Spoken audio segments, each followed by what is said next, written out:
Alexa, POV. Kahit late na ako nakatulog, nagawa ko pa rin namang bumangon sa takdang oras ng gising ko. Wala akong balak na lumiban sa trabaho ko. Lalo na at malapit na ang sahod. First salary ko yon at gusto kong makatanggap ng buo at walang kaltas dahil lang sa absent ako. Pagkatapos ko kasing makausap si Luther kagabi, hindi din naman ako nakatulog kaagad. Halos umaga na ako nakatulog kaya feeling ko nangangalumata ako sa puyat. Gayunpaman, kailangan kong tatagan ang kalooban ko. Kailangan kong pumasok ng opisina.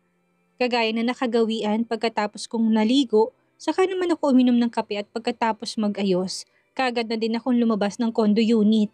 Nagabang ng masasakyang taxi at diretsong nagpahatid sa pinapasukang kumpanya. Pagdating ko ng opisina, kaagad akong dumiretso sa table ko. Hinanap ko din ang hindi matapos-tapos na report na pinapagawa ni Luther sa akin kahapon at nang hindi ko makita yon, dali-dali akong naglakad palapit kay Miss Misty. Yung report sa table mo ba? Wala na. Maagang dumaan kanina si Sir Luther dito at kinuha niya na. Nakangiti nitong bigkas pagkatapos kong tanungin sa kanya ang tungkol sa report. Hindi ko naman maiwasang magulat. Kinuha ni Luther? Hindi nga. Ibig bang sabihin ligtas na ako sa report na yon? Mabuti na lang, wala pa naman ako sa mood ngayon dahil sobrang inaantok ako. Parang gusto kong ipikit ang aking mga mata at matulog kahit na saglit lang. Nagpaalam na din naman kaagad ako kay Miss Misty. Nababalik na ako ng table. Yun nga lang bago ako nakabalik kaagad naman akong sinalubong ni Emerald para tanungin. Alexa, bakit ganyan ang itsura mo? Saan ka galing kagabi? Nakangiti niyang tanong sa akin. Wala sa kondo lang. Pagkakaila ko. Alangan namang sabihin ko sa kanya na kasama ko si Luther. Hindi pwede dahil alam kong hindi sila maniniwala sa akin. Sa kondo? I don't think so. Nakangiti nitong sagot sa akin bago siya nagmamadaling bumalik sa kanyang table. Nasundan ko na lang siya ng tingin. Bahala siya kung ayaw niyang maniwala. Muli kong itinuon ang atensyon ko sa harap ng computer pero talagang inaantok ako. Hindi ko magawa-gawa ang trabahong nasa harapan ko. Para akong hinila sa sobrang antok kaya pinagbigyan ko ng sarili ko. Nasumandal na muna sa swivel chair ko at pinikit ng kahit sandali lang ang mga mata ko. Sandaling-sandali lang naman at wala naman sigurong masama yun, hindi ba? Yun nga lang, ang sandaling sinasabi ko hindi ko na namalayan pa. Natuluyan na pala akong iginupo sa matinding antok. Basta nagising na lang ako na nasa ibabaw na ako ng kama. Wala sa sariling napabalikwas ako ng bangon at nang ilibot ko ang paningin sa buong paligid, saka naman tumambad sa mga mata kong isang familiar na silid. Shit, ano ginagawa ko dito? Naguguluhan kong tanong sa aking sarili at mabilis na bumaba ng kama. Kinurot-kurot ko pa nga ang pisngi ko sa pag-aakala ko na nanaginip lang ako. Pero totoo talaga, nandito lang naman ako sa secret room ni Luther dito mismo sa loob ng opisina niya. Halos naging tulugan ko ito noong okay pa kami, kaya kabisado kong buong silid. Sa bagay, wala naman kasing pinagbago ang mga decorations. Ganun pa rin naman pero hindi na ako pwedeng magtagal dito. Kailangan ko nang makalabas bago pa ako pasukin ni Luther dito sa loob. Shit, bakit ba ako nakatulog kanina? Pipikit lang naman ako pero bakit ako nagpadaig sa antok? Hindi pwede to. Masyadong nakakahiyat, ano na lang ang iisipin ng mga kasamahan ko. At saka, pinuhat ba ako ni Luther? Bakit hindi ko man lang naramdaman? Nasa ganun akong pagmumuni-muni nang mapansin kong pagbukas ng pintuan ng silid. Mula sa labas, pumasok ang seryosong si Luther at direktang tumitig sa akin. Maaga pa, may meeting pa akong pupuntahan kaya matulog ka lang dyan. Kaswal ang boses na bigkas niya. Sir, paano ako nakarating dito? Naguguluhan kong tanong sa kanya. Napansin kong natigilan siya habang titig na titig sa akin. Paano nga ba? Natural, binuhat kita. Sa sobrang lakas ng hilik mo kanina sa labas, hindi na makapag-concentrate ang mga kasamahan mo sa trabaho. Kaya no choice ako kundi ang buhatin ka at ipasok dito sa loob ng silid. Seryoso niyang bigkas. Lalo naman ako nakaramdam ng matinding pagkapahiya. Ano na lang ang iisipin ng mga kasamahan ko? Masyado na yata akong nakakahiya. Okay na po sir, sa labas na po ako. Mahina kong sabit bago ako nagmamadaling lumabas ng kanyang secret room. Hindi ko na nga napakinggan pa kahit na tinatawag niya ang pangalan ko. Masyado nang nakakahiya at ayaw ko nang magtagal pa kahit na ilang minuto dito sa loob ng opisina niya. Ano ba kasing nangyari? Gaano ba kahimbing ang tulog ko kanina na kahit ang pag-transfer ko ng kwarto hindi ko malang namalayan? Masyado na ako nakakahiya at hindi ko tuloy alam kung anong magiging reaksyon ng mga kasamahan ko sa akin. Pagkalabas ko ng opisina ni Luther, nakayuko ako naglakad patungo sa aking table at tahimik na naupo. Nahihiya ako sa mga kasamahan ko. Alexa, kumusta? Success ba?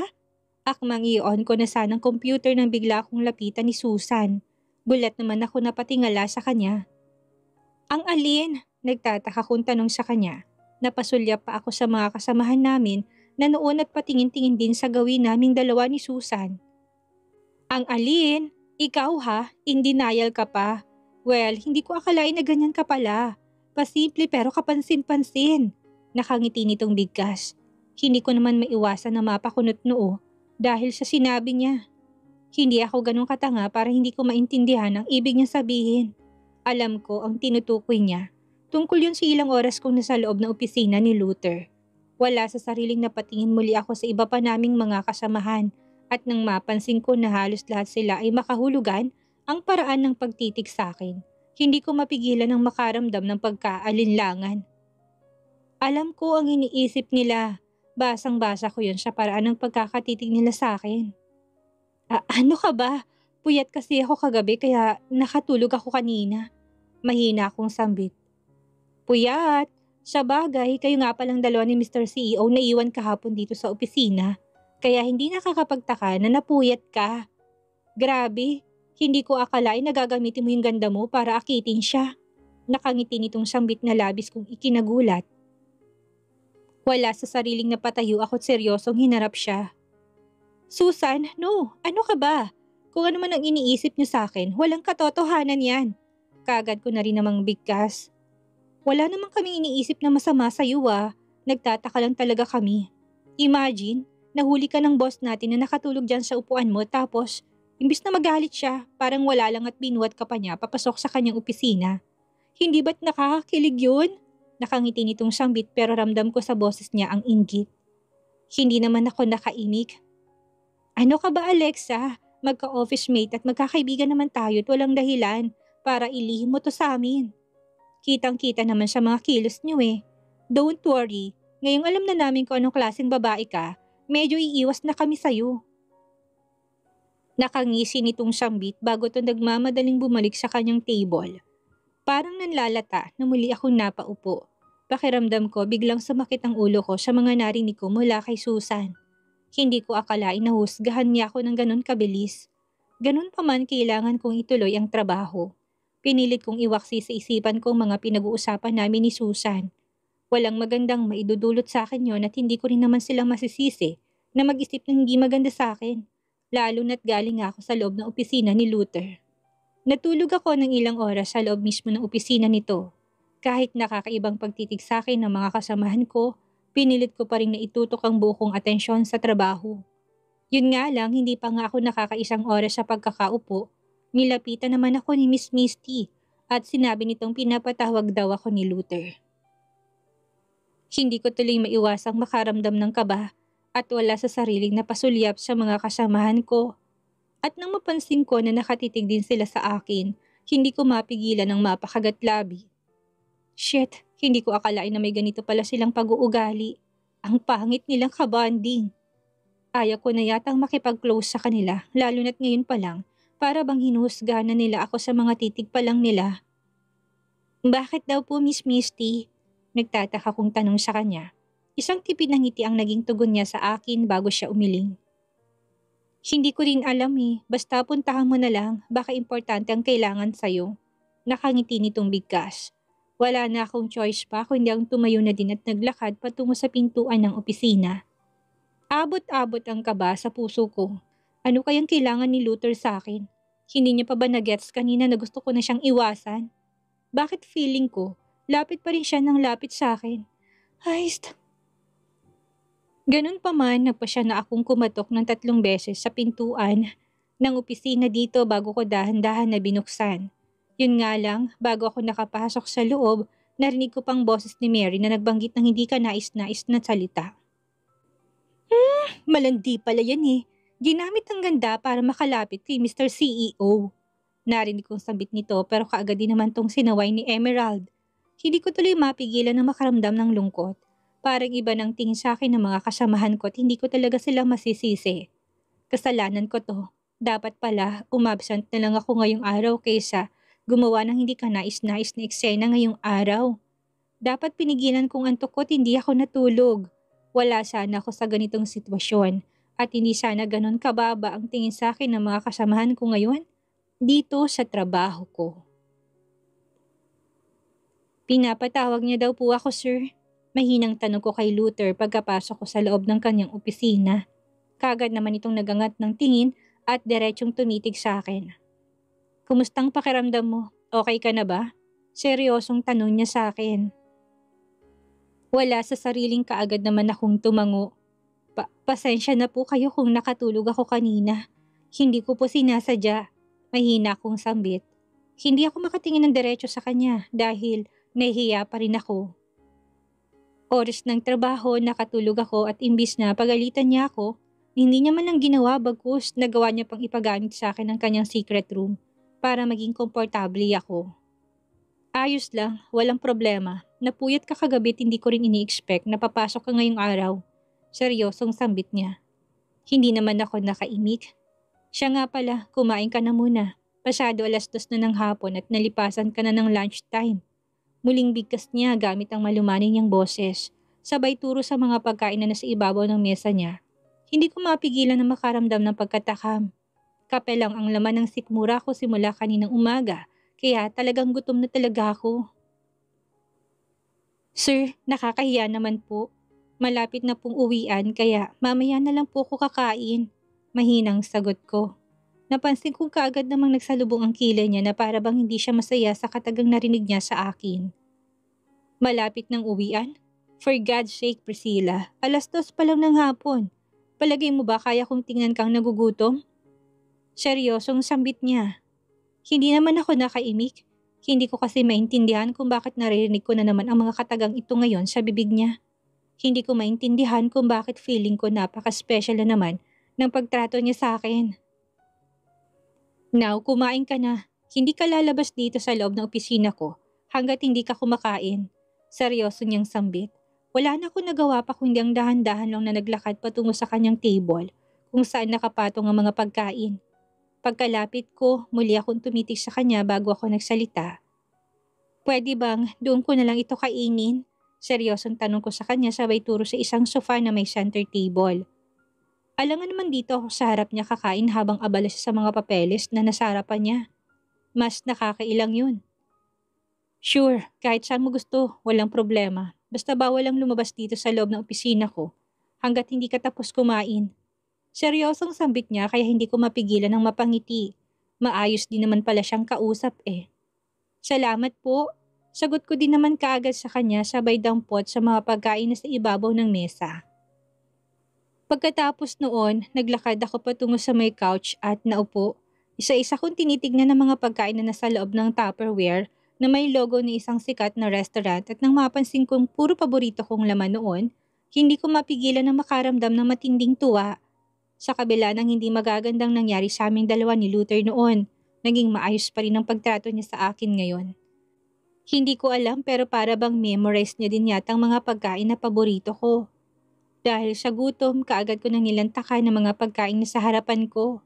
Ganado akong kumain at nang muli ako napatingin kay Luther, nabitin pang subo ko nang mapansin ko na nakatitig pala siya sa gawi ko. Kain po tayo, sir. Mahina akong sambit. Ngumiti lang ito sa akin at muling tinuon ang atensyon sa mga papeles na nasa harap niya. Hindi ko naman mapigilan ng mapangiti at muli kong itinuon ang atensyon ko sa mga pagkain na sa harapan ko. Alam ko sa sarili ko na unti-unti na namang nahuhulog ang loob ko sa kanya, lalo na sa ginagawa niyang pag-aalaga ngayon sa akin. Nakakatakot mang isipin, pero duda din naman ako sa pagiging mabait niya ngayon sa akin. Ilang saglit lang, natapos din ako sa aking pagkain. Iniligpit ko ang mga pinagkainan ko bago ako nagpaalam sa kanya na babalik na ako sa trabaho ko. May mga toiletries sa loob ng banyo na pwede mong gamitin. Seryoso niyang bigkas. Naku, wag na po sir. May banyo din naman kaming mga empleyado at doon na lang po ako mag-aayos. Salamat po ulit sa food, sir. Nakangiti kong sambit bago ako nagmamadaling lumabas ng opisina niya. Dahil busog, magandang mood ko na bumalik sa aking table kung saan ako nakapwesto. Yun nga lang bago ako naupo, napasulya pa ako kay Susan na noon ay masamang nakatitig sa akin. Hindi ko na lang pinansin pa bagkus muli kong tinuon ang buong atensyon sa aking computer. Mamaya na lang ako gagamit ng banyo. Magtatrabaho na muna ako dahil baka ako na pang isipin ng mga kasamahan ko sa akin. Baka sabihin nila, wala akong ginawa buong maghapon kung hindi ang magpapansin kay Luther. Mukhang masama na naman ang loob nila sa akin. Uwian na! Narinig kong sambit ng isa sa mga kasamahan kong si Anne habang tutok na tutok pa rin ang mga mata ko sa harap ng computer. Wala sa sariling napasulyap ako sa orasan at doon ko napagtanto na 5:00 na nga pala ng hapon. Kay bilis ng oras at feeling ko wala pa akong nagawang matinong trabaho ngayong araw. Gayunpaman, kailangan ko na maglikpit para makauwi na. Hindi ka pa ba uuwi, Alexa? Narinig kong tanong sa akin ni Emerald, kaya kaagad ako nagangat ng tingin. Uuwi na. Pwede ba akong sumabay sa'yo? Nakangiti kong tanong sa kanya. Tumango naman kaagad ito. Mabuti na lang talaga sa kabila ng mga nangyari at issue na kinakaharap ko ngayon, mukhang hindi naman nagbagong pakikitungo sa akin ni Emerald. Malugod pa rin ang pakikipag-usap niya ngayon sa akin. Hindi kagaya ng iba pa naming kasamahan na akala may ginawa kong kasalanan sa kanila. Dahil ramdam ko ang sama ng loob nila sa akin na akala mo may nagawa kong pagkakamali. Ano ka ba, Emerald? Huwag mo nang isabay yan. Baka mamaya mahawaan ka pa niyan eh. Narinig kong sabit ni Susan. Sa pagkakataon na ito, hindi ko na mapigilan pang makaramdam ng inis. Ano bang problema ng Susan na to? Gusto niya ba ng away? Ayan ka na naman, Susan. Nag-uumpisa ka na naman. Ano bang nangyari sa'yo? Bakit bang init ng ulo mo kay Alexa maghapon? Sabat naman ang isa sa mga kasamahan namin na si Patrick. Napansin kong kaagad naman na napairap si Susan samantalang sila Mary at Anne ay kaagad na napasimangon at pinukol ng masamang tingin si Patrick. Sus! Ang sabihin mo, crush mo lang yang si Alexa, kaya ganyan ka. Ay nako Patrick, ipapaputol kong daliri ko sa kamay kung papatulan ka niyang si Alexa. Mataas ang lipad niyan eh. Nakasimangot na bigkas ni Anne. Hindi naman ako nakainik. Nakakainis sila, bakit ba nila ginawang isyong tungkol sa amin ni Luther? Ewan ko sa inyo. Ang dami niyong hanas sa buhay. Buhay na may buhay, harap-harapan yung pinag-uusapan. Ano naman ngayon kung magkakagustuhan sila ni Sir Luther at Alexa? Wala naman sigurong masama, hindi ba? Lalo na't binata naman si Sir at dalaga naman si Alexa. Sabat naman ni Emerald. Halata na din sa boses nito ang pagkainis. Ang sabihin mo, sumisip-sip ka lang. Ay naku, Emerald, wag kami. Kabisado na namin ang galawang gold digger. At saka malabong papatulan ni Sir Luther si Alexa. Lalo na't may girlfriend na yan. Mas mahamak na maganda't mayaman at bagay sila. Nakaingos na sagot naman ni Mary. Hindi ko tuloy mapigilan na mapabuntong hininga. Inoff ko ang aking computer at kinuha ng aking bag. Wala akong time para makipagsagutan sa kanila. At wala din akong balak na patulan sila. Ayaw ko magsayang ng oras sa mga walang kwentang bagay. Hindi ako sip-sip at saka kung wala na kayong ibang sasabihin, umalis na nga kayo. Balita ko pa naman ang lakas ng ulan sa labas. Nakataas ang kilay na wika ni Emerald. Napansin ko na kasimangot naman kaagad na naglakad paalis ang tatlo. Kasunod ng iba pang mga kasamahan namin dito sa aming department. Hindi ko naman maiwasang makaramdam ng lungkot. Huwag mo na silang pansinin. Mas maigi na ngayon pa lang alam na natin ang ugali nila. Hindi sila mapagkakatiwalaan kaya dumistansya ka na din sa kanila ha. Seryosong wika sa akin ni Emerald. Pilit naman akong ngumiti at tumango na din. Sabay na kaming lumabas ng opisina ni Emerald. Hindi ko na napapansin pa si Luther at siguro na sa loob ito ng kanyang opisina. Or baka naman nakaalis na din na hindi ko napapansin. Ay, ngayon pa lang siguro kailangan ko na talaga siyang iwasan. Para hindi na lumaki ang isyu sa pagitan naming dalawa.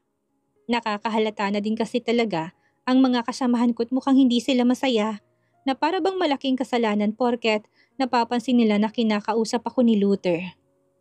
Pagkalabas namin sa building ng LMB Corporation, tama nga si Emerald. Malakas ang ulan at mabuti na lang, may sarili tong kotse. Inihatid niya lang ako ng kondo at umalis na rin naman kaagad ito. Baka daw kasi tumaas pa ang tubig at abutin siya ng baha sa kalsada.